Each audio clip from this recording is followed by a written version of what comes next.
பார்க்கறதுக்கே இப்படி இருக்கே, சாப்பிட்டா எப்படி இருக்கும்? நல்ல மேலாப்புல இருக்க கொழுப்பு அள்ளி ஊத்தாம உள்ள இருக்க கறியை கிண்டி இந்த குழிக்குள்ள ஊத்தியா பார்க்கலாம் அப்படிங்கிற மாதிரி தகன் மின்ற அந்த கோவக்காயை அள்ளி போட்டு அப்படியே சூடான சாதத்துல பிசைஞ்சு சாப்பிட்டா அடாடாடா சும்மா அமிர்தமா இருக்குங்க. பிரியமானவர்களுக்கு பிரியமான வணக்கம். செம்ம டேஸ்டியா ஒரு கோவக்காய் குழம்பு எப்படி செய்யலான்னு பார்க்கலாமா? அவனை நல்லா குளிப்பாட்டி தலையும் வாழையும் சீவிட்டு இந்த மாதிரி பிளஸ் மாதிரி ஸ்லிட் பண்ணி எடுத்துக்கோங்க. ஃபுல்லா கட் பண்ணிடாதீங்க, ஒரு 3/4 லென்த்துக்கு மட்டும் கட் பண்ணிக்கோங்க. இப்போ அவனை எடுத்து அப்படியே நல்ல நெல்லை போட்டு அப்படி ஒரு வதக்கு இப்படி 2 வதக்கி இந்த மாதிரி பாதி வந்து அவனை எடுத்துட்டு தனியாக வச்சிருங்க. இப்போ இந்த கிரேவிக்கு ஒரு ஸ்பெஷல் பேஸ்ட் அரைச்சிக்கலாமா?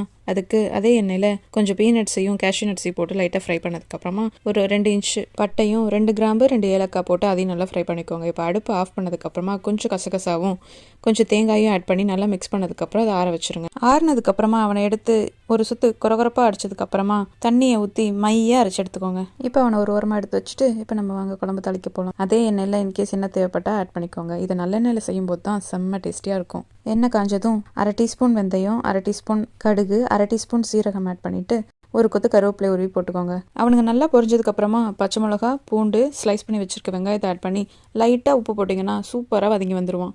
அவன் வதங்கினதுக்கப்புறமா ஒரு டேபிள் ஸ்பூன் இஞ்சி பூண்டு பேஸ்ட் அவன் மண்டை மேலேயே போட்டு நல்லா ஃப்ரை பண்ணதுக்கப்புறம் நம்ம டார்லிங் செக்கச்செவர்னு இருக்க தக்காளியை போட்டுருங்க. மண்டை மேலே இருக்க கொண்டே மறந்த மாதிரி இனிமே இவன் சரிப்பட்டு வரமாட்டான்டா அப்படின்னு சொல்லி வேற கடையில் மாற்றிட்டேங்க. சரி விடுங்க, கோவக்காய் என்ன கோச்சுக்கோ போகிறான். மிச்ச ப்ராசஸை அங்கே கண்டினியூ பண்ணலாமா? இப்போ chilli powder, coriander powder, turmeric பவுடர்லாம் ஆட் பண்ணி நல்லா ஃப்ரை பண்ணிக்கோங்க. அதோட பச்சை வாசனை எல்லாம் போனதுக்கப்புறமா நம்ம அரைச்சி வச்சிருந்தோம் ஒரு பேஸ்ட், அதை எடுத்துட்டு வந்து ஊற்றிட்டு தேவையான அளவு தண்ணி ஊற்றி நல்லா மிக்ஸ் பண்ணி கொதிக்க விட்டுருங்க. அவன் நல்லா கொதிச்சதுக்கப்புறமா நம்ம வதக்கி வச்சிருக்க கோவக்காய் அப்படியே பூ மாதிரி அதில் போட்டு மிக்ஸ் பண்ணி கொடுத்துருங்க. இப்போ அவனை மூடி நல்லா ஒரு 10 to 15 minutes slow to medium ஃப்ளேமில் வச்சு நல்லா குக் பண்ணிக்கோங்க.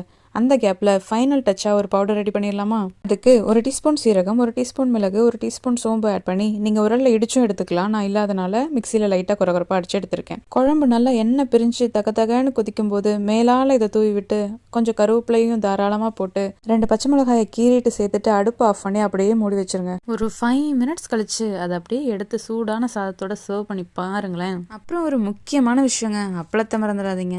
இன்னும் எதுக்கு வெயிட்டிங்? இந்த ரெசிபி சேவ் பண்ணி ட்ரை பண்ணிட்டு எப்படி இருந்துச்சுன்னு சொல்லி கமெண்ட்ல சொல்லுங்க. இந்த வீடியோ பிடிச்சிருந்தா லைக் பண்ணிட்டு என் சேனலை சப்ஸ்கிரைபும் பண்ணி வச்சுக்கோங்க. அப்பதான் அப்படி அருமையான ரெசிபிஸை டெய்லி பார்க்கலாம்.